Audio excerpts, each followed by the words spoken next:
Welcome to the Creating Wealth Simplified podcast. My name is Lauren Wells, here with my co-host, Chris Seveney. We're committed to providing you with the knowledge required to build wealth through real estate investing. Tired of consuming content about real estate? Stuck in analysis paralysis? Ready to do your first deal?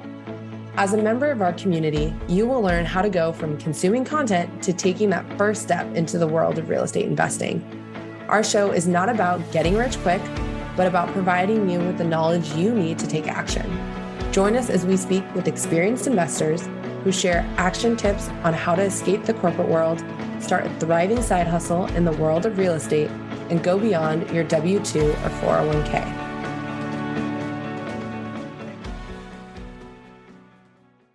Welcome back, everybody, to another episode of the Creating Wealth Simplified podcast. I am your host, Chris Seveney, and today I am going to apologize in advance.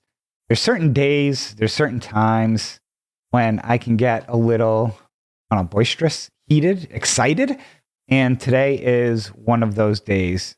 And honestly, I hope I'm proven wrong with this, but I don't think I'm going to be.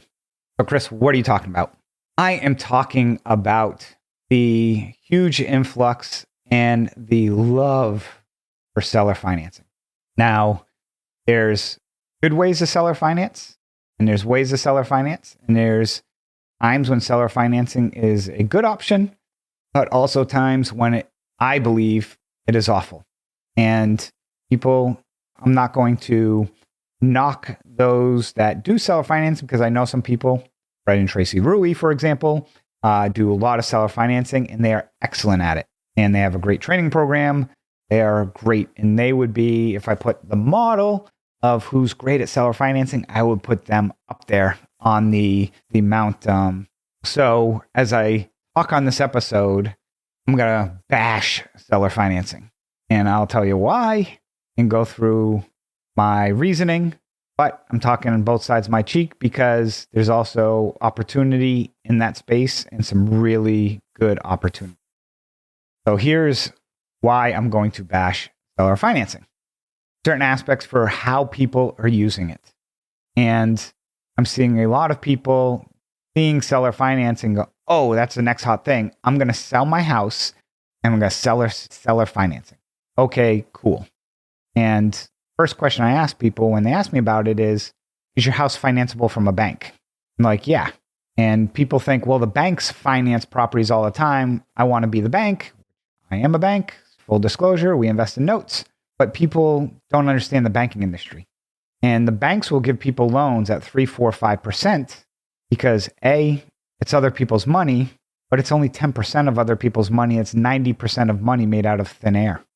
What do I mean by that? Google fractional lending or the fractional banking system. Now, banks write loans and don't have the money to write the loan, essentially, is what it boils down to.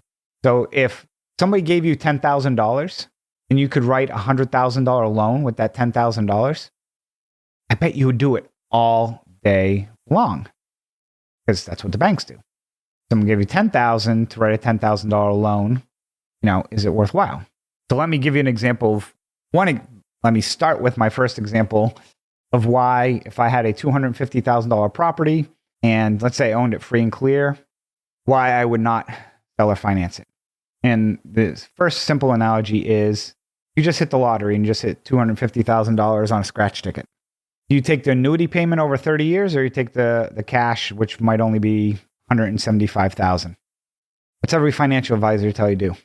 Tell you to take the cash. Why?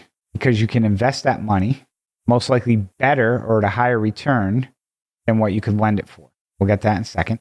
But secondly, in 20 or 30 years, that payment of $1,000 per month is basically going to be probably a cost of your monthly cell phone bill. It's basically worthless.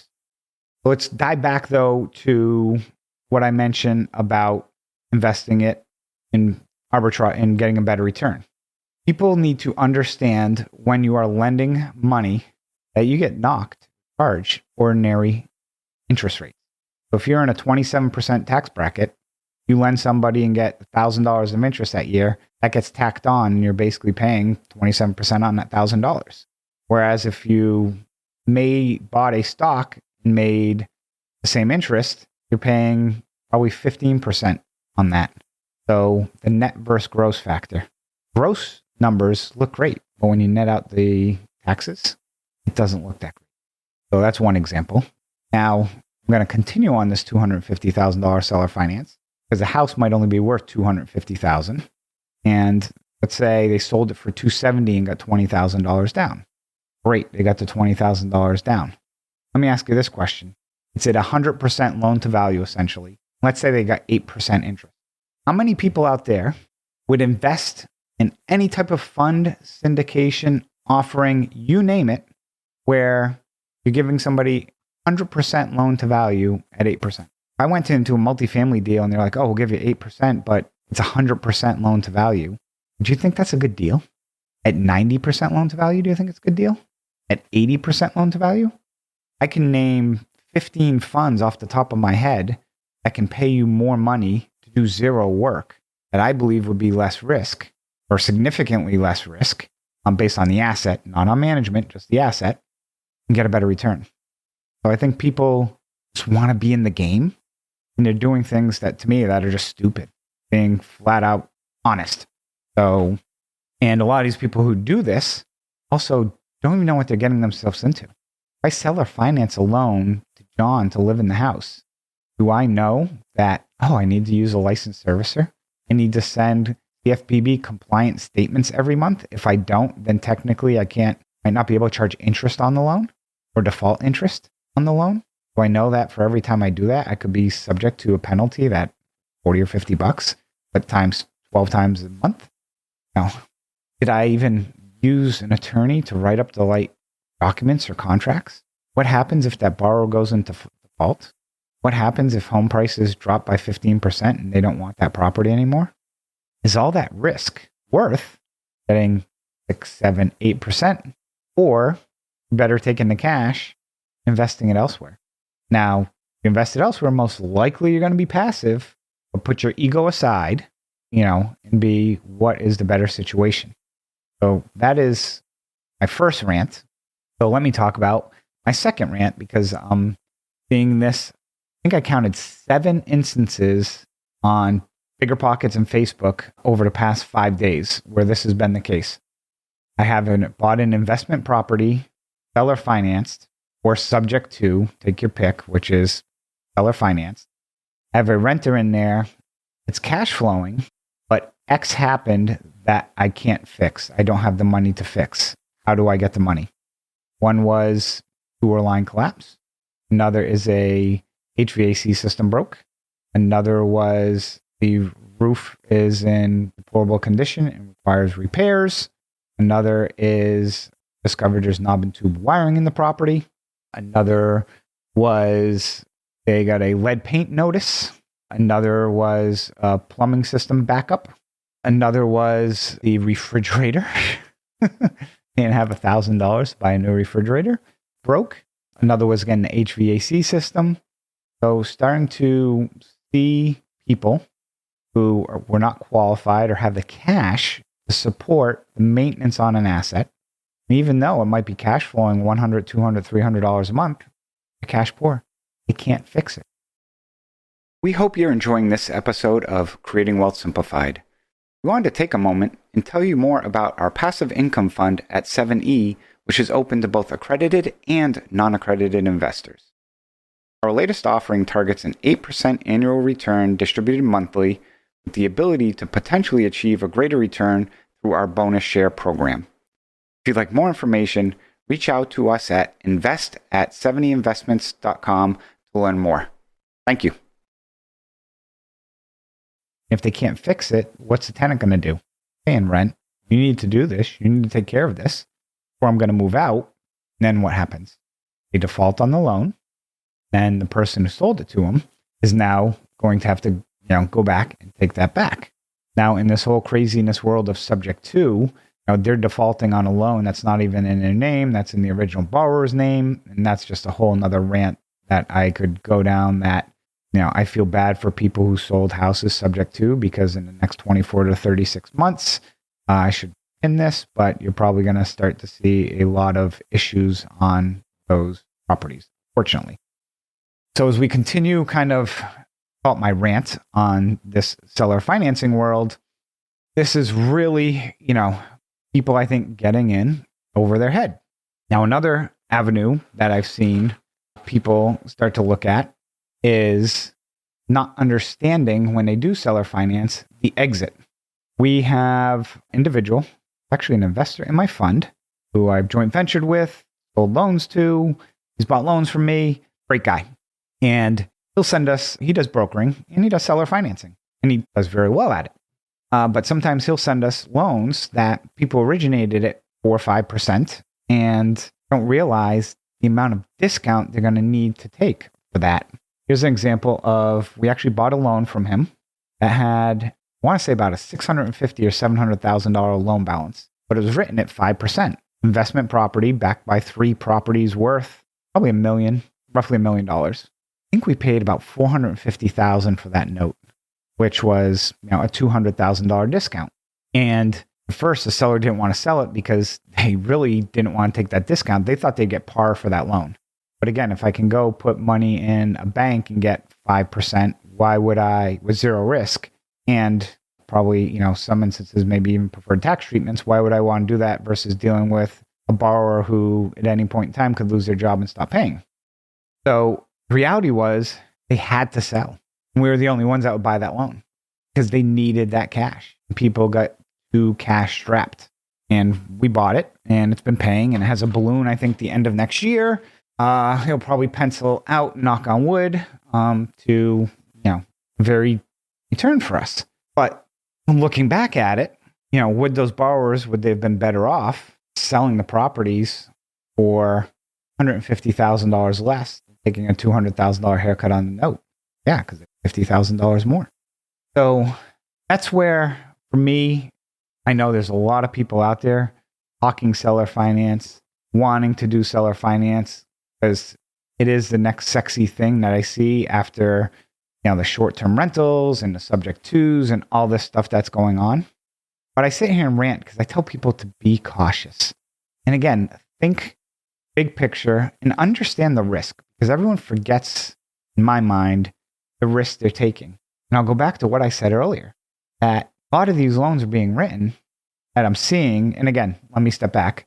When I look at the stats that Fred and Tracy put out, people are putting 25% down on properties. So that is the norm. That is the average that's out there. So I do have to stipulate that.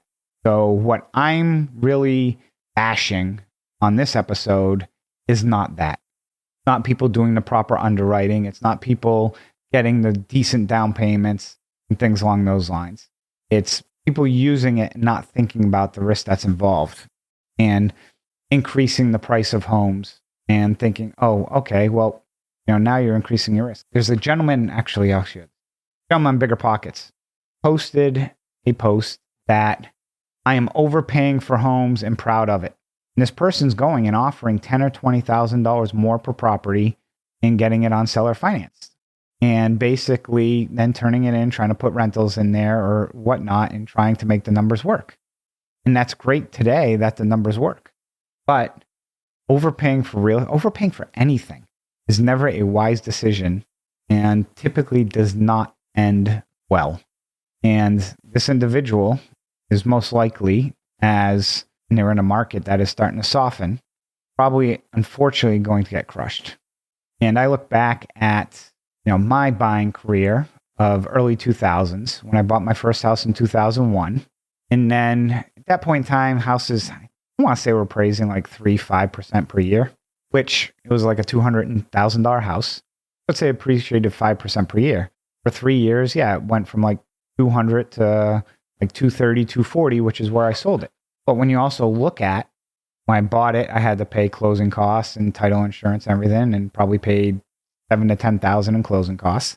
And when you sell it, you pay another 10%. Let's say I paid 5% up front, which is 10, and then another 7% on back end, 24. So of that 240,000, I probably spent 25,000. So did I really make any money on it? I made very little. I still maybe I made 10 grand. Great, but it's not, the price went up by 40. It's not that I made 40. And this is where I think people are relying too much on appreciation, not on management. And realizing that today, if you buy a $200,000 property and you go to sell it, you're going to net 185, but all of a sudden, if the market drops by 10%, you're at 180, but you also paid 220 for it because you thought you were being smart. And then you have an issue with it, tenant moves out, you can't afford it, and this happens to all your property. You're just in a negative liquidity situation, which increases your risk and it gives you no exit unless you're going to short sell or file bankruptcy. So I think people need to be careful on that front and just understand what they're doing in seller finance. And I'll rehash why I stated from the beginning. If you want to learn seller finance, I recommend you to look at people like Fred and Tracy, who I have no affiliation with them, by the way. I'm not getting paid to say their name, or I don't get any kickbacks for recommending them. But they are somebody who teaches it well. Make sure you get the down payment. Make sure you do it right, is what they do. Unfortunately, I'm bashing it because there's a lot of people out there teaching the wrong way to do it. And because I think there's more people out there doing it wrong than right, going to lead to problems down the line. So just my opinion. I love to hear other people's feedback. So feel free to reach out to us and tell me what you think. Well, thank you for listening to this episode of Creating Wealth Simplified. As always, make sure to leave us a review, a like on your favorite listening channel. Take care. Thank you.